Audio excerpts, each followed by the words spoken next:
Mahmud Ahmadinejad নামটি শুনলেই অনেকের মনে পড়ে ইসরায়েল বিরোধী কঠোর বক্তব্য, ইরানের পরমাণু কর্মসূচি এবং পশ্চিমাদের সঙ্গে তীব্র সংঘাতের কথা।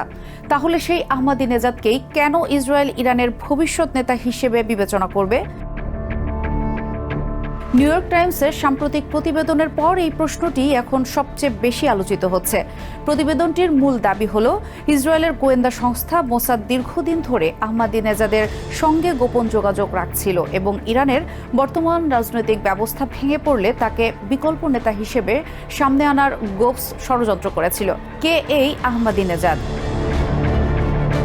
মাহমুদ আহমাদিনেজাদ 2005 সাল থেকে 2013 সাল পর্যন্ত 2 মেয়াদে ইরানের প্রেসিডেন্ট ছিলেন। তিনি নিজেকে সাধারণ মানুষের প্রতিনিধি এবং দুর্নীতি বিরোধী নেতা হিসেবে তুলে ধরতেন, কিন্তু আন্তর্জাতিকভাবে তার পরিচিতি তৈরি হয় মূলত 3টি কারণে। প্রথমত, ইসরায়েল সম্পর্কে অত্যন্ত কঠোর এবং বিতর্কিত বক্তব্য।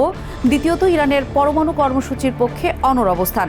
তৃতীয়ত, আমেরিকা ও পশ্চিমা বিশ্বের বিরুদ্ধে আক্রমণাত্মক রাজনৈতিক ভাষা।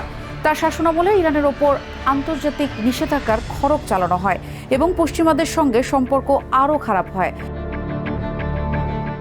তাহলে কেন ইসরায়েলের পছন্দের তালিকায় রাখা হয় তাকে? এখানে পছন্দ শব্দটির চেয়ে কৌশলগতভাবে ব্যবহারযোগ্য কথাটি বেশি প্রযোজ্য। আহমাদিনেজাদ একসময় ইরানের ক্ষমতা কাঠামোর ভেতরের মানুষ ছিলেন। তিনি প্রশাসন, নিরাপত্তা বাহিনী, ধর্মীয় নেতৃত্ব এবং রাষ্ট্রীয় প্রতিষ্ঠানের কাজকর্ম সম্পর্কে ভালোভাবে জানেন। কিন্তু প্রেসিডেন্ট পদ ছাড়ার পর ধীরে ধীরে তার সঙ্গে ইরানের সর্বোচ্চ নেতা এবং প্রভাবশালী ধর্মীয় গোষ্ঠীর দূরত্ব তৈরি হয়। পরবর্তী নির্বাচনে তার প্রার্থিতাও একাধিকবার বাতিল করা হয়। ফলে ইসরায়েলি কৌশলবিদদের কাছে তিনি এমন একজন ব্যক্তি হিসেবে বিবেচিত হতে পারেন, যিনি একদিকে ইরানের জাতীয়তাবাদী ও রক্ষণশীল ভোটারদের কাছে পরিচিত, অন্যদিকে বর্তমান শাসক গোষ্ঠীর প্রতিদ্বন্দ্বী।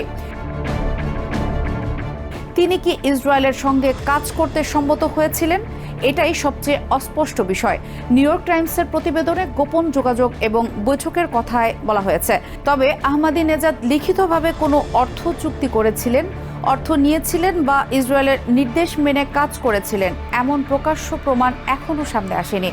কয়েকটি সংবাদ মাধ্যম দাবি করেছে মোসাদ কর্মকর্তাদের সঙ্গে তার বৈঠক হয়েছিল, কিন্তু বৈঠক হওয়া আর গোয়েন্দা সংস্থার হয়ে কাজ করা দুটি এক বিষয় নয়।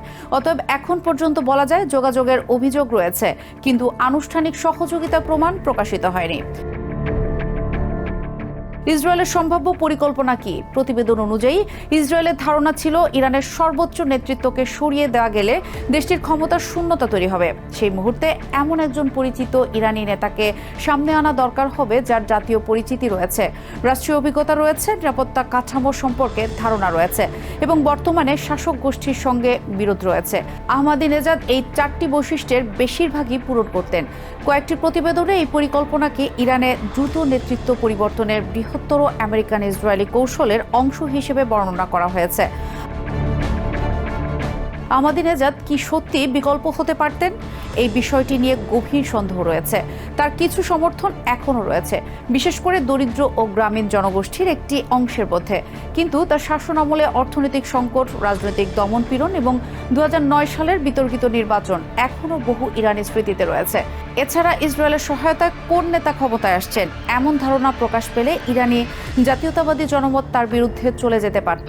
অর্থাৎ তিনি পরিচিত মুখ হলেও গ্রহণযোগ্য জাতীয় নেতা হয়ে উঠবেন, এর নিশ্চয়তা ছিল না। তাকে কি এখন গৃহবন্দী করা হয়েছে?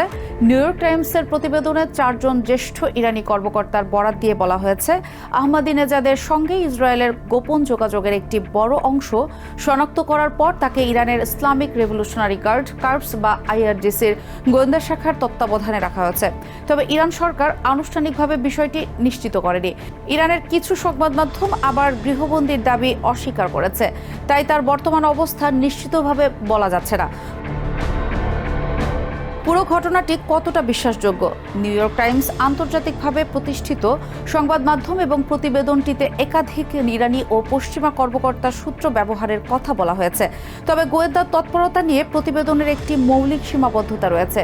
অধিকাংশ তথ্য গোপন সূত্র নির্ভর। সাধারণ নথি, অডিও, ভিডিও বা আনুষ্ঠানিক স্বীকারোক্তি প্রকাশ করা হয়নি। ফলে এই প্রতিবেদনের ক্ষেত্রে 3টি স্তর আলাদা করে দেখা জরুরি। প্রথমত, আহমাদিনেজাদের সঙ্গে ইরানের বর্তমান নেতৃত্বের দীর্ঘদিনের বিরোধ রয়েছে। দ্বিতীয়ত, মোসাদের সঙ্গে তার যোগাযোগ ছিল এবং তাকে বিকল্প নেতা করার পরিকল্পনা ছিল। তৃতীয়ত, তিনি আনুষ্ঠানিকভাবে ইসরায়েলের সঙ্গে চুক্তি করেছিলেন কিনা এবং এর বৃহত্তর তাৎপর্য কি। এই ঘটনা তিনটি গুরুত্বপূর্ণ বাস্তবতা তুলে ধরে। ভূরাজনীতিতে প্রকাশ্য বক্তব্য এবং গোপন যোগাযোগ সম্পূর্ণ বিপরীত হতে পারে। বিদেশি শক্তিগুলো সরকার পরিবর্তনের পরিকল্পনায় আদর্শগত বন্ধুর চেয়ে স্থানীয়ভাবে পরিচিত ও ব্যবহারযোগ্য ব্যক্তিতে বেশি গুরুত্ব দিতে পারে। ইরানের ক্ষমতা কাঠামোর ভেতরে বিভক্তি কতটা গভীর, এই প্রতিবেদন সেই প্রশ্নও সামনে এনেছে।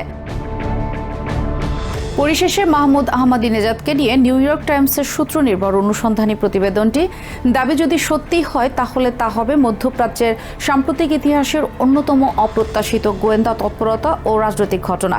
একদিকে ইসরায়েলের কট্টর সমালোচক হিসেবে পরিচিত একজন নেতা, অন্যদিকে সেই নেতাকে ক্ষমতায় বসানোর কথিত ইসরায়েলি ষড়যন্ত্র।